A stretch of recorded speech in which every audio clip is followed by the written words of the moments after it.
okay.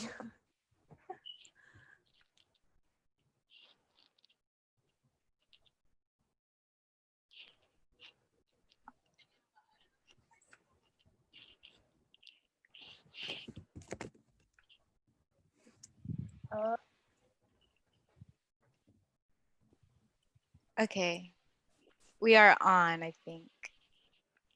Yes. Can I still ask questions? Well, I think we're live on YouTube right now, so yes, but yes, we could throughout the presentation. Okay, so hello to all of our first year and incoming transfer students. Welcome to our last ever UndocuTalk session. I am Paulina and I'll be your host today. So a little bit about myself is that I recently graduated this summer with a degree in business psychology. And with DACA, I plan to pursue a career in human resources. And I'm here with my co-host Cristal, who will be popping in whenever we have any questions in the chat or take over if any problems arise. So Cristal, would you like to introduce yourself? Yeah. Hi, my name's Crystal, and I am a communications graduate. Um, and I'm still kind of unsure what I plan to do after, or like as a future. But yes, I will be popping in and out of this conversation. It's nice to meet you, Say Young and Ruth. Perfect, thank you. So yes, today we are being joined by two of our fellow UCSD alumni who will also now be introducing themselves in whichever order. So if anybody wants to go up first. Hi, everyone. I'm Ruth. I'm a recent graduate with a bachelor's degree in public health. And I don't have a job right now, but dream job would be a field researcher for the CDC. Oh, hi everyone, my name is Haeyoung and I graduated this year, spring 2020. I majored in international political science and I minored in economics, and currently I work as a, I worked as a project manager at a biotech company in San Diego. So my major, super helpful. But I do want to go into the project management field. Okay, cool. Thank you again to the both of you so much for joining. It really means a lot to our students to like see someone who's representing them, and it's really cool. So we're gonna get started. Today we're gonna be talking about housing and campus organizations with our guests as they tell us how they navigated through their college experience as undocumented students. Again, if you have any questions that you would like to ask during the live stream, feel free to ask them in the chat. And I believe you have to be like logged into your YouTube account in order to access the chat. So if you're having any problems with that, just make sure you're logged in.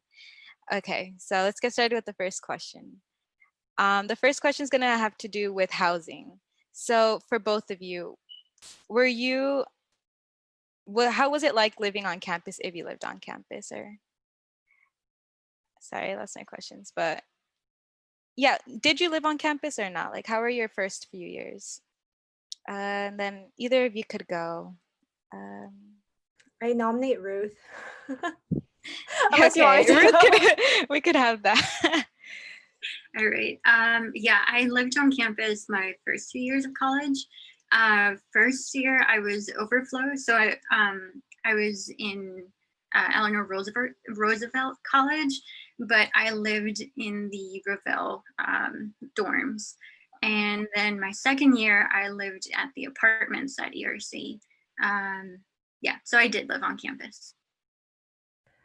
Wait, Ruth, which fleet did you live in on Revelle?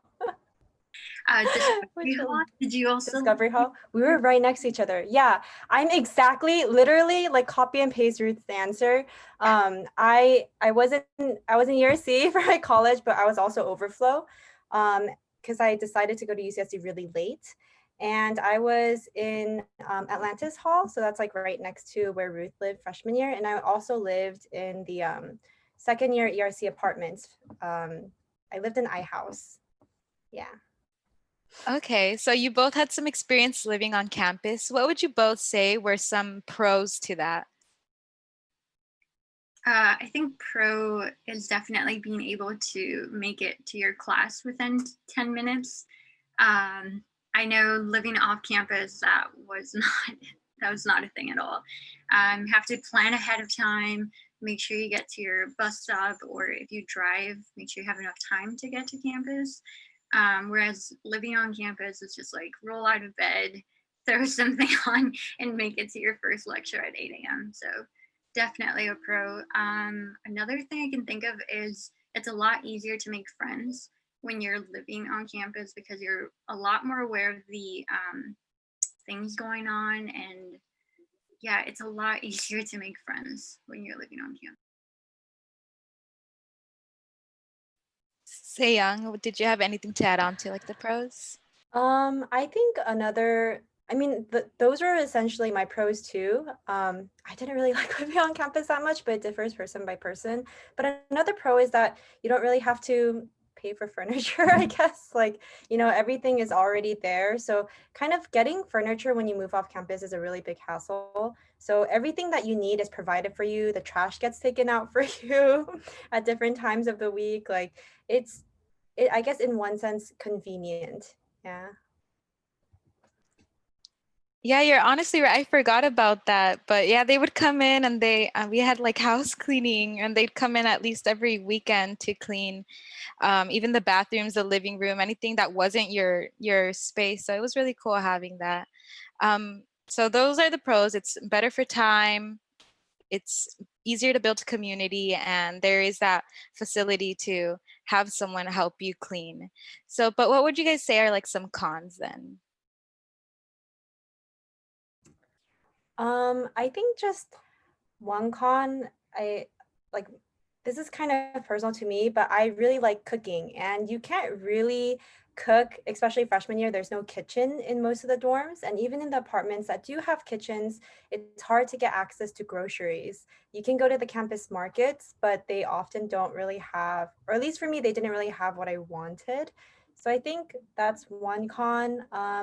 And I think another con is you don't really feel like you're ever leaving the study space. You always feel like you're on campus. And I know when I got an apartment off campus, I felt like I could kind of relax and I had my own space to just kind of wind down from the day. Whereas when I was living on campus, I felt like I was just a student 24/7. And so I never really stopped studying or working or just going to do things for school. I'm trying to think of a con to living on campus, but I think I really enjoyed living on campus. I think one of the, and this is very personal, but having to use my ID as my key, and sometimes being locked out because I would forget my ID in my backpack, or I just didn't have it with me at all times. Whereas it's a lot easier to remember grabbing your like a physical key and not an ID. Yeah, I guess I really did like living on campus. And then Cristal popped in, so I guess we have a question. Yes. A question someone asked was, what is the difference between the housing options? And I don't know if the person wants to like maybe elaborate a little bit on this. Between the housing options, like On campus, I'm assuming. I'm assuming. Okay. As a freshman, I hope I'm answering this correctly, but and Crystal, you can interrupt me if they specify, but as a freshman, you usually are relegated to the dorms. And dorms are just, I mean, they are what they are. They have a common space, they have rooms and a bathroom. Like I said earlier, they don't have a kitchen, and there's typically a lot less space. Some very lucky freshmen get put into apartments for like, maybe they have a specific reason why, or there just was no space in the dorms, so they get the better option somehow. And then once you finish your first year, you actually get the option of like who you want to live with, and if you have an early time of enrollment for apartments, even where you want to live. And usually for second years, the options are pretty limited. It's just really apartments. I don't really remember if there's anything else other than just dorms and apartments. I know in ERC, we had for apartments, there were just the normal apartments, and then they had nicer apartments called iHouse. and those are really that place is really nice. If you're in ERC, try getting to iHouse, which is a place where a lot of international students come and live. So if you live in iHouse, you get to live with international students and kind of like share culture. I accidentally got put into iHouse, so I just got all the benefits. But yeah, I don't know if anyone has like anything else. I can't really think of anything else, but Yeah, I think you pretty much covered it. The difference between dorms and apartments is you have a kitchen. I think that's it. Yeah. Yeah, and then continuing the conscript, I was also gonna mention, I thought some of you would mention, but it's also much more expensive to live on campus. And I think that's a lot of the reasons that people decide to live off campus, just because of the price. But other than that, did any of you have any pets? Or could you have pets on campus? I wish I had a pet. From my recollection, and I might be totally wrong, the general answer is no, unless they are your support companion, whether that's emotional or physical. I'm not actually too sure if you're allowed to have emotional support pets, but I know a lot of people did. So I don't know if that's just like the RAs were really nice and lenient, or if that's an actual thing you're allowed to have emotional support pets. But I know for sure if it's a physical need, then yes. Yeah, I think that's also what I think are the requirements. I know a couple friends who had fishes, but they're only fishes, so. I had a friend who had a gerbil as her emotional support companion. Oh, Cristal, yes. Yes, another question asked is, are there co-ed dorms?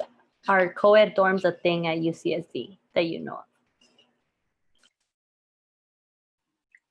I don't think so. Maybe iHouse, but they're usually divided by levels. So I know my second year when I was living at the apartments at ERC, the first two levels were girls, then guys, and then girls again. But I don't think we actually have co-ed. I'm not sure. What do you? I don't think we do. We're like, ask us your questions. We might be able to answer them. So, but I also don't think they're so strict. Like, let's say you want to live with your, like, I actually have a friend who just lived in her boyfriend's apartment, and her, like, the guys in her boyfriend's apartment were totally cool with it. Her RA didn't care. Yeah, but I don't think there are specific apartments just for co-ed, actually. I also don't know the exact answer, but I remember hearing like if you like submit that you're married, that sometimes you could live with your spouse. And yeah, but all I know is also that the building would be co-ed and they'd be spaced out that way. Or sometimes, no, that's it. Yeah. But yeah, they're really lenient on that. They wouldn't care if like, I remember at orientation, they had told us like, you could even shower together to save water. And I was like, oh, okay, I guess that's one way. So they're really lenient on like who's coming into your dorms, and they don't really care if like you have extra people there. Okay, so if we get a stern answer on that, maybe we could answer it later. So another question for housing would be, did you guys ever encounter any conflicts with your roommates or your suite mates within any of your years?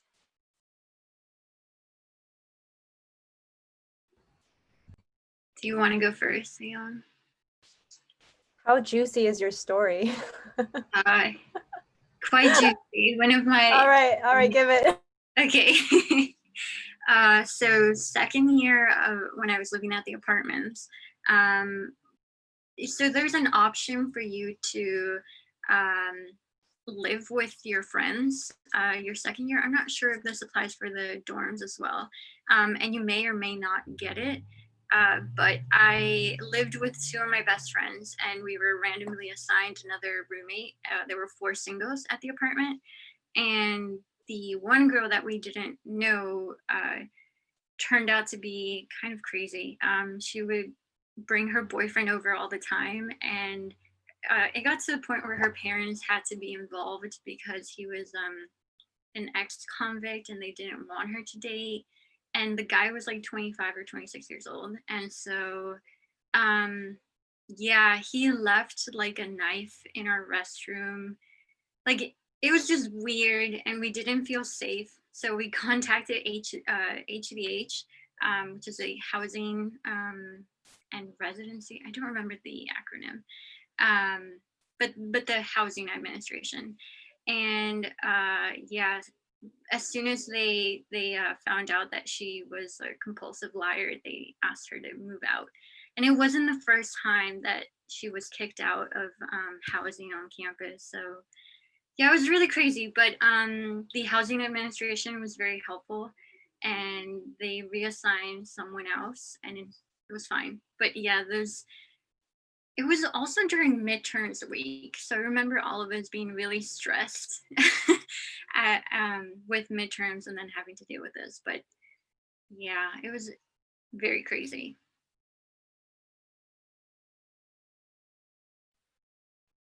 That is such a wild experience, but I'm glad that you guys were able to resolve it, even though it was like such bad timing.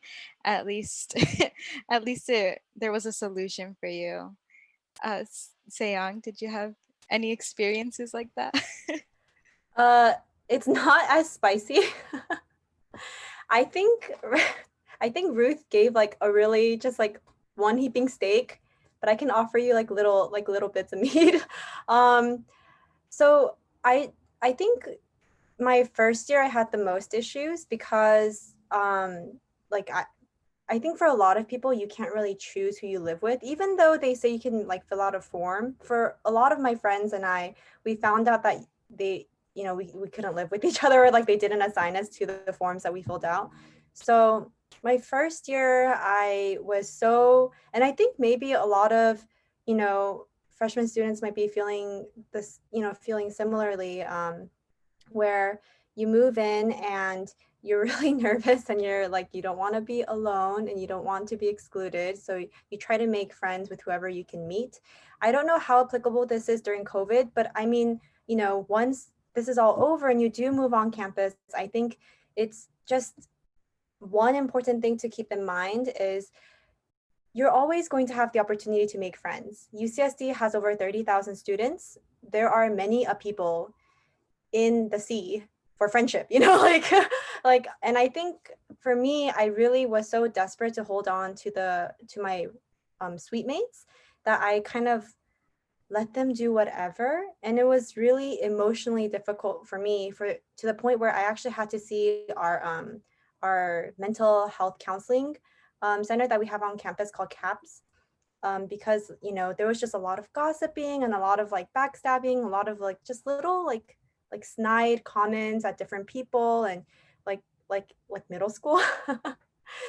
And I was really ashamed that got to me, but I think it's nothing to be ashamed of. Like, you want a loving relationship, and then sometimes the people you get assigned to live with can't provide that for you, and that's okay. Like, everyone's coming to college to grow. And so I think with things like that, you can't necessarily call HDH for, but I kind of wish I could have. That's like how I felt back then. But I think what's important then is to really seek a community, like really seek, just, don't be afraid and take risks and look for different people to be your support group, because like your suite mates are just like at most 12 people, in a really large campus. So yeah, I think that's just like my generic generic advice. Man, I'm sorry you had to go through that, but Cristal, was there a question in the chat? Oh yeah, no, there's a question. Yeah, I'm sorry you had to go through that, so young. I mean, I'm glad you found community though. It's a good thing. Like, I think it's very important to realize that we can take some lessons out of the things that we go through.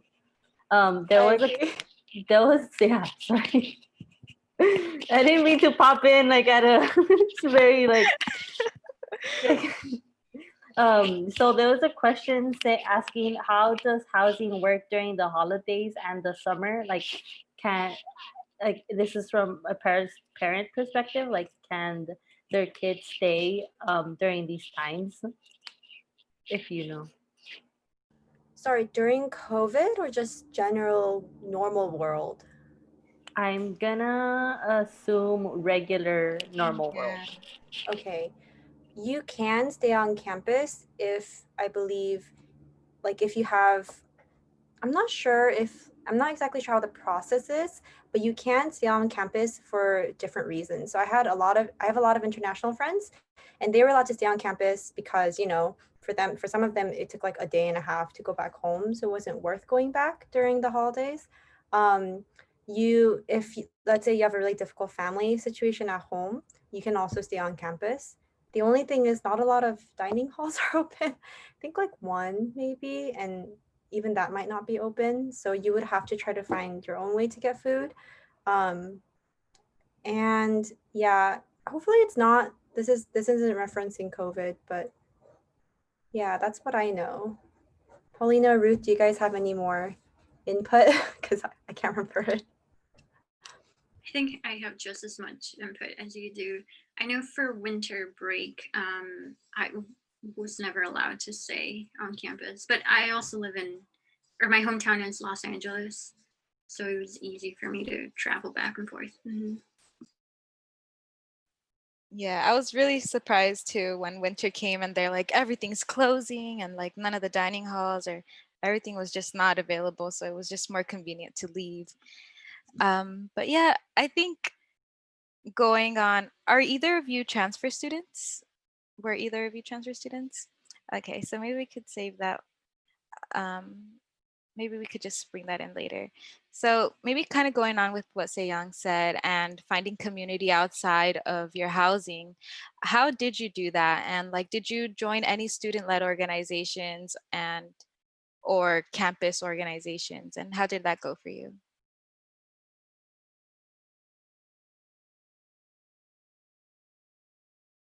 It's like a staring contest, like who will go first, but virtually. So I don't even know if you're staring at me. Is it okay, Ruth, if I go first? And if I'm going too long, you can totally just chime in. So I joined a few different student organizations, and then I ultimately ended up sticking with just two. And one of them was a Christian fellowship on campus called Acts 2 Fellowship. And that was really good for me and my mental health. And then I also joined, and I think we're going to talk about this later, but I joined an immigrants advocacy group called AIJ. And so I think those two groups, something about they're both student orgs, and something about student organizations are just, when you put a lot of like love and work into it, it will give love and work back to you. So I think I just put a lot of my time and I prioritize some things, even though we're studying, not like saying that's a good idea, but I really try to see this as an opportunity for me to grow as a person and like just be able to contribute. And that was really helpful for me. I also started working at the Undoc Center my second year, which was great. That was also very, very, very helpful because sometimes it can be hard when there's so many people to know where you can go for safety. And I think just knowing that I'm supported and loved was really, really, really strengthening for me, really encouraging for me, especially during hard times. So yeah, it went great. And I joined like 5 different orgs during my freshman year, and I dropped them like all. I only kept 2. So and I think that's what most people do. I really don't think anyone has to feel pressured to join a lot unless you want to, right? But for me, quality definitely was more important than quantity. So, and I made like lifelong friends. So yeah. Yeah, I also joined or signed up for a bunch of student organizations during Rush Week. And is that what it's called? Rush Week? It is, right? Something like that. It's like, so Library Walk, a bunch of student organizations put out their information or what they're about, and then you can sign up and for their email mailing list, or to just get text messages. I know a couple faith groups on campus are very persistent about keeping member retention by sending them text messages and offering food to them. I know I definitely did that the first couple weeks in college. I went to meetings because they had free food, and you should also take advantage of that. But yeah, I stuck with Musicians Club, and I highly recommend anybody who is musically inclined to join. And by joining, you don't have to like sign up for anything. You just have to show up to events on campus. And so yeah, that was very rewarding. I was even part of their board of members. So yeah, that was a lot of fun. And yeah, I forgot what the question was. If we joined any, sorry, I yeah, Musicians Club, you should join. Yes, Cristal. We have a question asking about orgs, and it goes, did you ever find that even being in two orgs could be overwhelming with academics? Okay, yeah. So like time management, how did you balance your clubs and school and everything? Yeah. So the first year that I joined Musicians Club, I was already basically managing the events and booking venues for our events. And then my third year, I officially got the title of operations manager. So I was doing the same thing. So through that position, I kind of had to learn to be organized and manage my time. Although if I didn't have that experience when I first joined, then I think I would have definitely prioritized Musicians Club. But I think because of, I don't know if I am giving Musicians Club too much credit, but I think because of the club, I learned to like manage my time and really put everything down on a calendar, and give myself constant reminders of things that were coming up. Yeah, and just keeping up with schoolwork. Sorry, there's a huge Staples truck outside of my window. Okay, it's passed. Yeah, I didn't like manage my time. So I think something that I realized, because I was a very active member of my Christian fellowship, and I was also one of the I was one of the like principal members for AIJ, and I also worked part-time at the center, and I also took a full load of classes every year.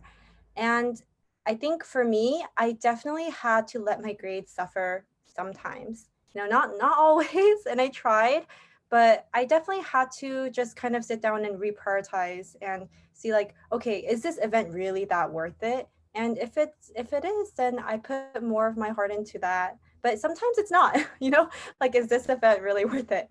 No, because we're also people. Like, you have your friends, you have your family, you have your own, like, the world is ending, or at least it seems like the world is ending sometimes. Like, you have your own things to work through. And so I kept a calendar. I religiously believe in Google Calendar. Like, I use it really well and really often, but I think, you can only do so much as a human being. And like, for me, I think the most important thing is just knowing what's important to you. Is career really important to you? Then then portion out a good amount. Or is personal growth really important to you? Then maybe you should, dedicate more of your time. And I think, like, you can't have it all. Like, my GPA wasn't necessarily the highest, nor did, like, it's not like I got like a bunch of awards and stuff for like academic success or career, like, other things. But I mean, I think for me it was really worth it because I knew what to prioritize. And like, I guess things worked out because I do currently have a full-time job, but I think even if it didn't, I would be in a much better state personally than I was before when I first entered college. And I don't think I really hope that no one ever graduates college and realizes they just wasted their life because all they did was study or all they did was dedicate their lives to only one club or something. Like, just make sure that you try to choose what you believe in the most at the time, you know? Yeah. Yeah, that's actually really, really good advice. Yeah, I guess you kind of learn what you like and what you want to prioritize as you go along. Yeah, you have 4 years and an entire lifetime to figure stuff out. So definitely follow what you think is best at that. Or more. You can be a super senior. No one's gonna judge you. And if they do, ignore it. You know, okay, it's not that easy, but it's fine. I've had friends who are seventh years. It's okay. That's so cool. I've never heard of seventh years, but I think you both really bring up like valuable points and how showing how organizations like this could really bring a lot of value into your life and value that maybe you can't get somewhere else. And it's really important to prioritize that. So thank you for your input on that. And as for the organizations, what would you say are some, other than like personal growth, would you say there are any other pros to being in organizations? Networking. Networking is so important. Networking, career help. So, I think I cannot count like with just my fingers how many people I know got jobs through people they knew from other like, from their orgs. Like basically all of my, including me, all my friends and I, we found jobs because of someone we knew who was already working there. Like, and I think that's just how life is. Like, I think you could have like the most incredible like resume, most incredible portfolio, but if no one knows who you are, then companies are a lot less inclined to hire you. And really all companies want is someone normal. So it's just, you know, I think networking is so important. And a lot of times these orgs and clubs are going to have people who are already professional, like they're already working. And so they could help you with resumes, with job interviews, what's an elevator pitch, how do you give it? Like, should I apply to this company? And if so, like, what's a cover letter and how should I write it? Like, how many jobs does it take until you land a job? Usually average like 200, like a lot of people get a job after 200 applications. Like, like that kind of information is not really available if you only study. So yeah, I think networking is really precious. Yeah, I agree. And also, not just student organizations, but also campus orgs. So the Undocumented Resource Center, RASA Resource Center, actually started doing research because of a friend or a person that I met who's now a friend, just studying, or I think it was an open mic. Yeah, I think it might have been an open mic hosted at the Rasa Resource Center. And we got to talking, and then she mentioned that there was a research scholarship, and I applied for it and I got it. And yeah, definitely networking and just getting out there to talk to people. Yeah, so student orgs and campus orgs. Yes, I love that you both mentioned networking. I think it's also very valuable. Just being there is going to allow you to expand your opportunities in a lot of areas. And also for both of you, well, I don't know if both of you, but you said you were a board member in your club, and that may also look good on your resume or your CV. Just having that experience as managing or what you may have done in the club may have like a good impact on your work experience. Also, were either of you in a lab or made connections? I know Young mentioned you made a connection to find a job, but maybe for like labs or internships or um, those types of connections. Sorry, could you clarify? Is this just for labs?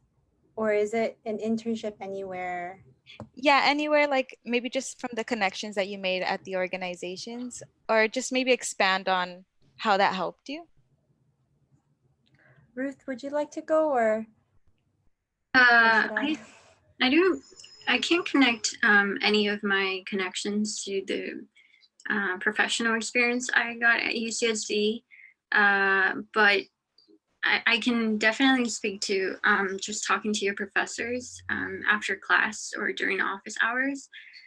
Definitely do that. I met a lot of amazing people whose current careers align with my career prospects and who I still keep in contact with, and I can come back to and ask for advice for my career, and also to just ask for a letter of recommendation or to have them on my professional reference list for employment. So yeah, not organization related, but definitely talk to your professors and keep those connections. I agree. I so I having said that, I didn't really talk to my professors that often. Like I talked with them and I went to their office hours, but like didn't really cultivate a relationship with them, which you should not do. Do not do what I did. But I think one thing I am really grateful to have had are the connections I made at Undoc Center. Because I mean, I didn't even know that project management was a career path that you could take. And so, and I originally wanted to be a lawyer, but for me, and there are personal reasons why I couldn't pursue that path, like for now.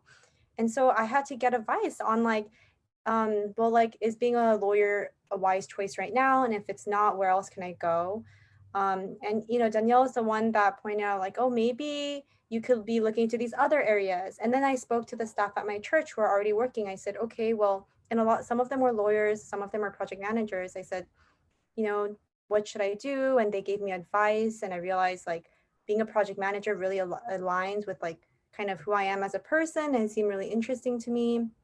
And so, you know, like I just got so much help from so many different mentors. And then when I told Danielle, I want to be a project manager, he said, okay, let's cultivate those skills, you know, and here's how you can cultivate those skills. And now I have a project manager job, now a PM. So I think, yeah, like, and even this job at this company, one of my friends, she had applied for it before and they really liked her, but she couldn't take the job. And so she recommended me to them. So like, and I met her at the Undoc Center. So just like, man, like my entire career path is just through networking. So yeah, I can speak a lot into just getting to know people and making sure you can cultivate deep relationships with your mentors. I love that. Thank you so much for both of your inputs. And also, I forgot to mention, but when looking for these organizations, Ruth had brought up Library Walk. Are there any other ways that you find these organizations, or like, how did you come across them? Or how can you come across them? Like, what are the different ways to access them on campus?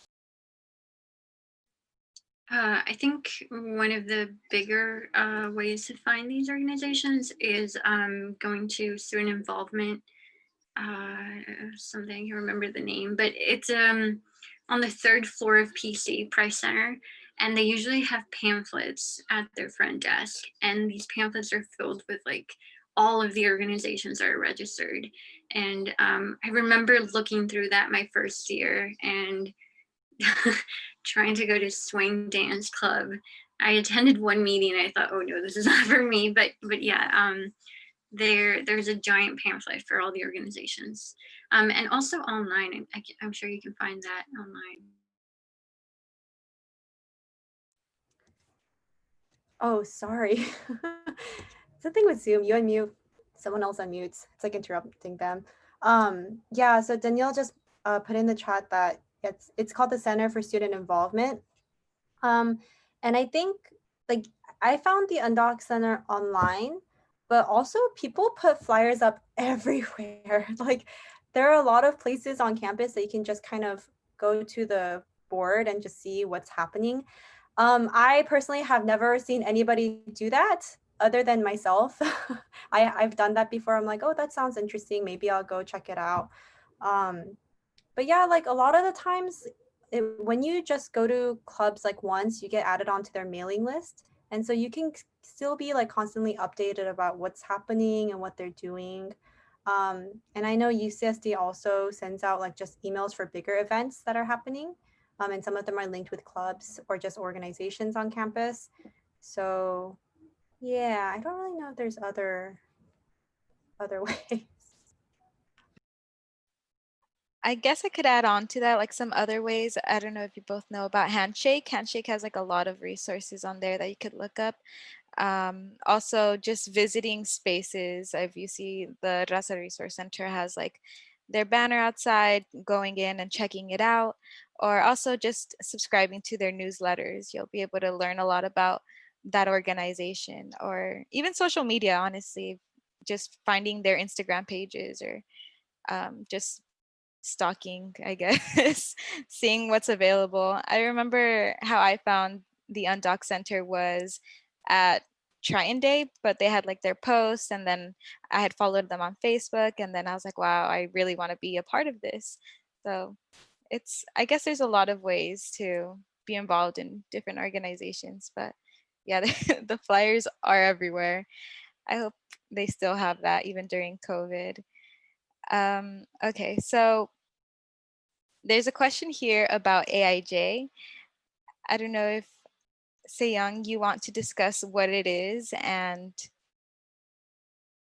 just what the program has. Yeah. So AIJ is an acronym for Advocates for Immigrant Justice. And it's basically just a student org where students meet up just maybe weekly or bi-weekly to kind of like take on different projects and see what they can do. And I know when I was in AIJ, we were like really partnering with AS a lot, and we were also partnering with the Undoc Center a lot. I think something I got to do, the memory is kind of fuzzy, but something I got to do through AIJ, I believe, is to go lobbying. And so there, especially with in conjunction, oh yes, it is lobbying. I don't know why this is such a big part of my life. And so so AS, and I think a lot of people don't know about this, but there is a UC-wide UNDOC coalition where every month they meet up and they discuss what each campus is going through and what we can do to better improve it. And I was part of this coalition. And it also coincides with when AS meets up for their monthly meetings UC-wide, because they are the ones that fund a lot of the representatives. So if you want to be part of this, it's pretty interesting. Like every month you get to go to a different UC campus and you get to kind of talk with people that you might not have the opportunity to. Like travel is paid for, lodging is paid for, food is paid for. It's tiring but nice. And so if you're interested in this, a good way to get plugged in is through AIJ, because most of the times the way you're able to get access to this is by AS reaching out to one of the student orgs on campus that support immigrants, and AIJ is ours. And it also gives you different opportunities to go lobbying. I am a really strong believer in just going to politicians' offices and telling them what's up, telling them what the people need. So I was able to go to DC a couple of times, and I've been to Sacramento.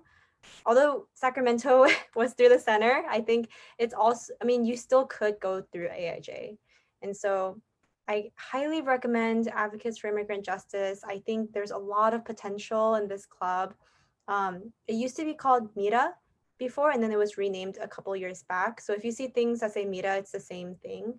And we've also had a lot of on-campus events as well. There was one called UndocuJoy that we did a few years back, where we invited a lot of undocumented artists on campus, like singers and just like painters. And it was really awesome. It was just a good time to be able to reflect, like, I'm a human being and I can enjoy my life even though there's this really pressing, and sometimes it feels overwhelming matter in my life that make me feel a little anxious. Sometimes I still can have joy and find love and community in these, in people who are going through the same thing. So I really, really, really encourage people to check out AIJ. I'm not really sure who's in charge of it right now, but I know there's always really good people that are in there who are also really supportive.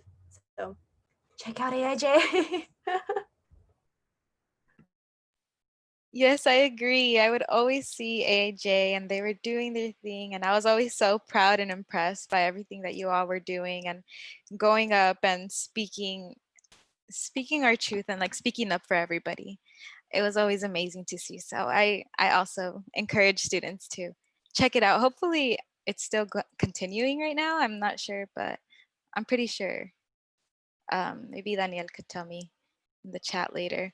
But we got so much juicy gossip for living on campus that I forgot to mention living off campus. So did either of you live off campus, or what is your experience with that?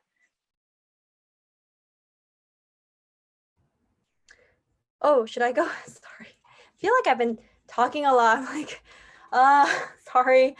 I lived off campus my junior and senior year. And actually, I'm still currently living in the same apartment complex that I did back then. And there's a lot of apartment complexes near campus. There's a ton. I currently live in the one called, maybe I shouldn't say, okay, but I live at one. It's really close to campus. It's great. I really enjoy it.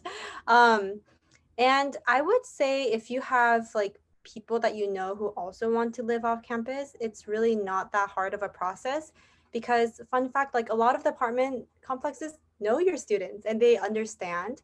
So I think if you were, let's say, living in a complex like that's further away from campus, they might ask you to put down like, they might ask you for your credit card number or just like, or like how much income you make in a year, things that students often don't have. And so they'll supplement that, you know, okay, instead of a credit card score, maybe you can pay a little bit more in deposit, you know.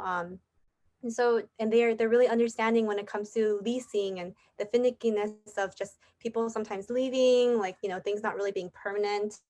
And there's a ton of students that live around here. So I think overall experience for me has been very good, but, and you know, it is a little further from campus, but I think it's the 202 and the 201, they're buses that like kind of just circle around the area that UCSD is in La Jolla. And so, you know, no matter where you live, you can usually get on the 202 or 201 and just still get to campus in a reasonable amount of time. It's not as fast as if you're living on campus, but, and it's a lot cheaper. Like, and a lot of places you don't pay for water, or at least not at my place. So, you know, there's pros. Yeah, I also lived off campus my last 2 years. I don't live there anymore, so I can tell it. It's in La Jolla Colony, and yeah, the 201 and 202 are reliable bus options. Um, yeah, a lot more independence living off campus, but you also have to take in consideration that you have to pay for other utilities like Wi-Fi, water, sometimes even trash. Yeah, and you get to choose who you live with, so that's fun. Um, yeah, I don't know. I don't know what else to add to that. There are a lot of areas. I guess I can add this. There are a lot of areas in San Diego that you can live pretty in affordable apartments. So if you don't find something immediately, don't stress out because there are a lot of options for you to live off campus. Oh, I just realized I forgot to mention a few key things. um, so I think, oh, sorry, Ruth. Thank you. Everything she said is true and valid and important. But I also forgot to mention that usually most people stay on campus for only 2 years, and it's kind of difficult to get housing after that. So I would say around winter quarter of second year, you should start thinking about living off campus and where you're gonna go, who you're gonna be living with, because it can be really stressful if you're not prepared. I was not prepared when I first moved off, and I cried for like a week because it was so stressful. So I would highly recommend not doing that. And if you don't have the appropriate paperwork, like let's say, you know, maybe you don't have social security or proof of income, like I said before, a lot of apartment complex don't really ask for that stuff around here because they know you're students. I never had to give them my social security. Yeah, I just gave them, at least for the place I live at, like they just asked for my driver's license or just any form of ID. Some students aren't even on the lease, but they live in the apartment, they pay for rent. So that's actually also a really viable option. And so, yeah, like, and you don't need to worry about income for the most part. You can, I mean, if anything, you can put, if you receive financial aid, you can put that down. But if anything, you can just say, I'm a student, and they just take it. Um, and so I think it's not, I would say in my experience, it has not been too difficult to find housing, but people's experience vary, you know, by situation. So it's just, I think this is just like a matter of asking a lot of people for like their experience. Yeah. And kind of on the same lines, so you said you asked people for their experience to like find housing. Were there any other tips that you could give, or how did you go about finding the place that you live in right now, or that you lived in around off campus? I'll just give mine really quickly, because I think Ruth might have a better answer.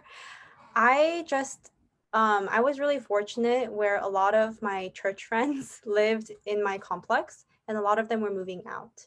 So they just kind of passed down their apartment to my friends and I. And so I think, yeah, if you know a lot of people, then it's easier to find housing, but that's like a very biased and very like personalized experience. So I want to ask Ruth, do you have anything more, maybe more general?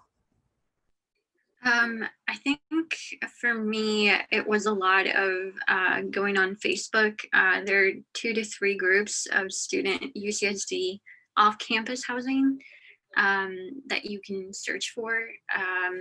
And yeah, there are a bunch of people who are either looking for roommates or are looking for a room to sublease. So yeah, definitely join those Facebook groups.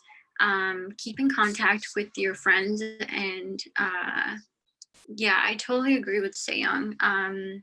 Most apartment landlords don't require a social. If you just tell them you're a student or international student, they'll take that information. Um, yeah, I can't think of anything. Yeah, I found my apartment through the Facebook group. So highly, highly recommend that Facebook group. But also make sure you get to check out the apartment beforehand.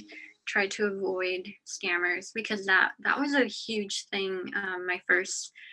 The first year that I moved out to off campus, it was a lot of ensuring that the people that were subleasing were real and they weren't just trying to take your money. But yeah, you can usually visit the apartment for a tour. So yeah. Yeah, that's some really good advice. It also brought up a thing in my head where you could also, UCSD offers legal services where you could go and be like, is this contract going to benefit me? What does this mean? And they'll explain everything that has to do with your off-campus housing. So if you don't know how to do it yourself, they do have on-campus resources for that you could ask for off-campus for your off-campus needs. Also, something I did that was really general, along with Facebook. I think Facebook was a really great resource. Finding those groups on Facebook was also at UCSD. They offer, I can't find it, but they have a huge list of resources of where are some affordable off-campus apartments, how they are for how much they cost for like 2 bedroom, 2 bathrooms, specifically like what you're looking for, what they're like. They just have a compiled list. So if I could find that, I think you just put off-campus housing UCSD, and then you'll be able to see that they have like a lot of resources for students. Because I remember it was like I had no idea where to even start. So I think that's a good place if you're feeling a little lost, but also like say young, using your network and seeing where they live, how they did it is really helpful. So also along with that, how did you all I know Seong mentioned it, but did you also use Facebook to find your roommates, or how did you all figure out who you were gonna live with? I reached out to all of my friends in Musicians Club, and unfortunately, they were all 2 years older than I was, so they were ready to graduate and move on with their life. But I contacted my freshman year roommates, and I got really lucky that one of them wanted or was looking for a place. And yeah, I stayed with her for 2 years. So yeah, definitely reach out to your friends and people that you trust and that you're comfortable enough that you'd like to live with them. Yeah, my experience was pretty much the same. I had a lot of friends in my in my Christian org, and we were all the same year. So we were just like, I guess we're moving off campus now. um, but I do think, yeah, I think like taking into account of just, like, do you have a pet and then is one of your friends allergic to all animals? Maybe you shouldn't live together.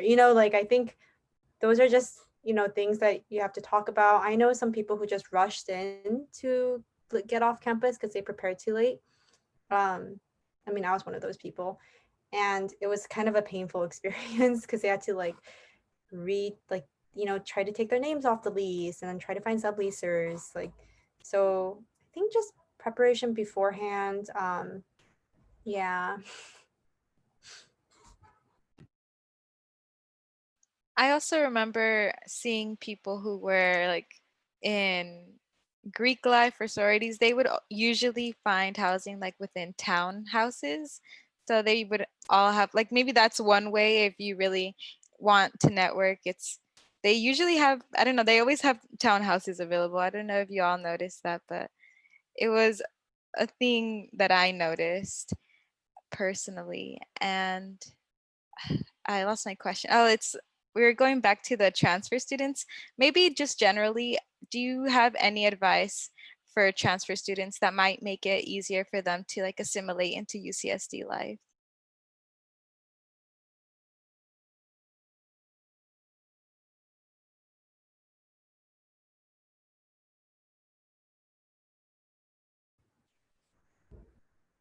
Um, I think for transfer students, it's really hard because not only, are you trying to like come into this school kind of halfway through, it's like transfer housing for some reason is like in the furthest, just kind of like a really far area of it's in one of the extreme areas of the school.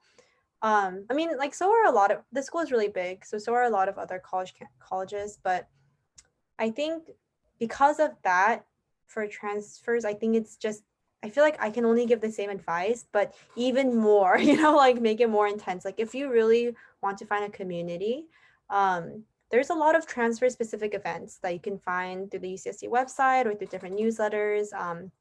There's also Transfer Triton Day, if I Yes. Okay. There's also Transfer Triton Day, like just kind of being mindful of stuff like that. So just really reaching out and really like getting involved. I have a lot of friends who are transfers actually. And really like the only reason why we were able to find them was because they were like looking for some, an org like ours. So yeah, I think just like there are people who really want to reach out to you, so just keep an eye open for those clubs, those student centers. Yeah, I'd also have to agree with Seong. I know third and fourth year of college, I met a lot of transfer students, mostly because they were already in my upper division classes. Um, I'm trying to remember what questions they had for me, but I don't know. I guess just double your efforts to join organizations and talk to professors and stuff like that. Thank you so much. And I know neither of you are transfer students, but that's really good advice that I think could apply to a lot of people. But I just looked at the time and it's already 6 o'clock. So I just really wanted to thank you both for being here and joining us. I really appreciated your feedback and I hope everybody watching did too. So if anybody missed anything or would like to see like the beginning, this is all going to be uploaded on our USS Undocumented Student Service YouTube page. So you could check this out later. And I'm also going to be sharing our media handles and everything. But I don't know, Young and Ruth, if you had any last words that you would like to say before saying goodbye? Look towards the future. Yeah, this is not the most. I also have I have a little sister who was going to be an incoming freshman. She would have been this year, and so I think and she decided to take a gap year because COVID. But yeah, for all those brave souls that are just coming into college in this crazy crazy kind of like fantasy apocalyptic like world, just look towards the future. Things are going to get better, and just keep looking for people who will be willing to support you and be there for you. Yeah. Yeah, I'd also like to add that you should try to enjoy your college experience as much as possible. It isn't the end of the world if you fail at something. Things get better. So definitely keep your head up. UCSD is such a great university to be at, and you should be very proud of yourself. I love it. Thank you so much to both of you. I'm going to be sharing the social media handles. So if any of you watching want to follow, this is our Instagram handle and this is our Facebook handle. And if you have any questions or would like to apply to our newsletter where you're going to be getting like information, just general information on what's going on legally or on campus or anything that has to do with the undocumented student services is going to be all shared through our newsletter. And that's usually shared bi-weekly. So it has a lot of valuable resources. So thank you so much to everybody who joined and thank you to our guests.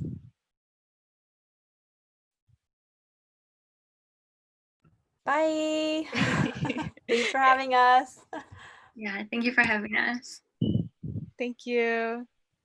Okay, I'll just be on here for a few, just having the handles, but I think we're good. So I'm gonna stop the share. And